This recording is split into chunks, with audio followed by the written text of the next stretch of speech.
अस्सलाम वालेकुम गाइस, क्या हाल चाल है। आज मैं आपको बताऊंगा इस दुनिया के 3 बड़े फ्लॉप फ़ोन जिसको देख के आप हैरान परेशान हो जाएंगे, जिसकी वजह से कंपनी को बहुत ज़्यादा नुकसान हुआ हो।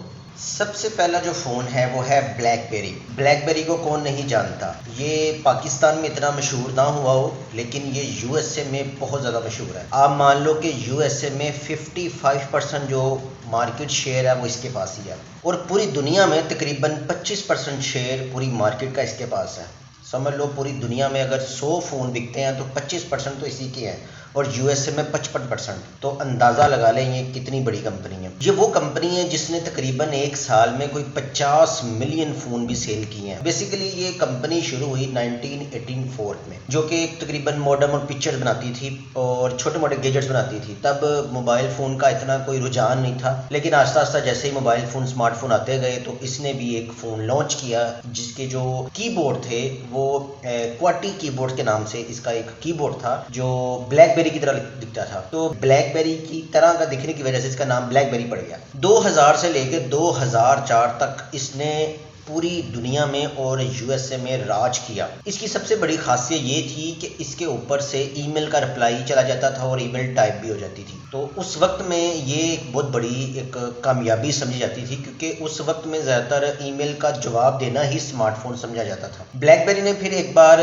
लॉन्च किया ब्लैकबेरी मैसेंजर BBM, जिससे ये था कि ब्लैकबेरी का बंदा ब्लैकबेरी के साथ ही मैसेज पे बात कर सकता। ये दूसरे जिस तरह व्हाट्सअप और फेसबुक है इस तरह का नहीं था, लेकिन सिर्फ ब्लैकबेरी यूज़र इस्तेमाल कर सकते थे। उस टाइम पे नोकिया और सैमसंग भी थे, ऐसा नहीं कि वो नहीं थे, लेकिन वो छोटे मोटे हल्के फुल्के मोबाइल फ़ोन लॉन्च कर रहे थे जो कि इतने खास नहीं थे। जिस आप समझ लें नोकिया 3310 जो बड़ा मशहूर है, तो तब उसकी टक्कर में जो ब्लैकबेरी था वो बहुत बड़ा था। मसला ख़राब हुआ 2007 में जब आईफोन लॉन्च हुआ। बेसिकली आईफोन ने ब्लैकबेरी के साथ पार्टनरशिप की हुई थी। जब तक तो पार्टनरशिप थी तब ब्लैकबेरी ठीक चल रहा था, लेकिन जैसे ही वो अलग होकर उसने अपना आईफोन लॉन्च किया, ब्लैकबेरी की वॉट लग गई। ब्लैकबेरी क्योंकि साइज में बड़ा था और जो चीज़ें थी आईफोन में वो ज़्यादा अच्छी थी। इवन कि जब स्टीव जॉब्स ने आईफोन को लॉन्च किया उसने ब्लैकबेरी की चीज़ें दिखाई। अब उसके बाद जो एंड्रॉयड का ज़माना चला वो भी फिर बहुत आगे चला गया। फिर इसने एक प्ले बुक भी निकाला जो एक टैबलेट की तरह था, लेकिन उसमें भी जो फीचर थे वो आईफोन जैसे नहीं थे जो आईफोन का टैबलेट था। और फिर उसके बाद इसने अपना नाम सिर्फ TCL को दे दिया, वो सिर्फ इसका नाम ही यूज़ कर सकता। उसने भी कोई ख़ास इसका फ़ायदा नहीं उठाया। और आज के दौर में 2021 में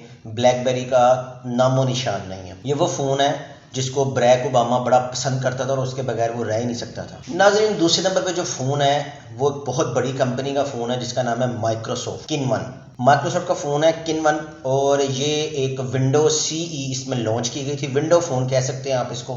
माइक्रोसॉफ्ट ने बेसिकली नोकिया से हैंडशेक किया था, तो वो उसमें भी थोड़ा सा ये मोबाइल फ़ोन इंडस्ट्री में आया था। नोकिया पहले ही बड़ा कोलैप्स कर गया हुआ था। ये आता था गोल से डब्बे से, जैसे कैप्सूल नहीं होता इस तरह के डब्बे में ही आता था, जिससे आप अंदाज़ा कर सकते हैं कि मोबाइल का साइज़ कितना होगा। माइक्रोसॉफ्ट ने कहा कि ये हर मोबाइल के साथ अटैच हो जाएगा। इससे पहले बड़ी हाइप क्रिएट की गई और कहा गया कि ये पहले हफ्ते ही तकरीबन 10 से 15 हज़ार मोबाइल फ़ोन सेल हो जाएंगे। लेकिन गाइस मज़े की बात यह है कि ये 42 दिन बाद ही इसकी मैन्युफैक्चरिंग बंद कर दी गई, क्योंकि लोगों ने ना सिर्फ इसको ख़रीदा नहीं बल्कि नेगेटिव रिमार्क्स दिए और टक्कर देना चाह रहा था ये आईफोन को। और हुआ क्या, इसका ये प्रोडक्ट ही बंद हो गया। उसके बाद गाइस जो फ़ोन आता है वो आता है सैमसंग गैलेक्सी नोट 7। इसके बारे में तो सारे ही जानते हैं। ये फ़ोन जंगल की आग की तरह फैला था, क्योंकि ये फ़ोन कम था, बम ब्लास्ट मशीन ज़्यादा थी। इस फ़ोन के अंदर ब्लास्ट बहुत ज़्यादा होते थे। इसकी जो बैटरी है ना वो हर तीसरे चौथे बंदे के मोबाइल में ना बैटरी ब्लास्ट कर जाती थी और बहुत ही ज़्यादा नुकसान हुआ। इसकी जो बैटरी में इशू था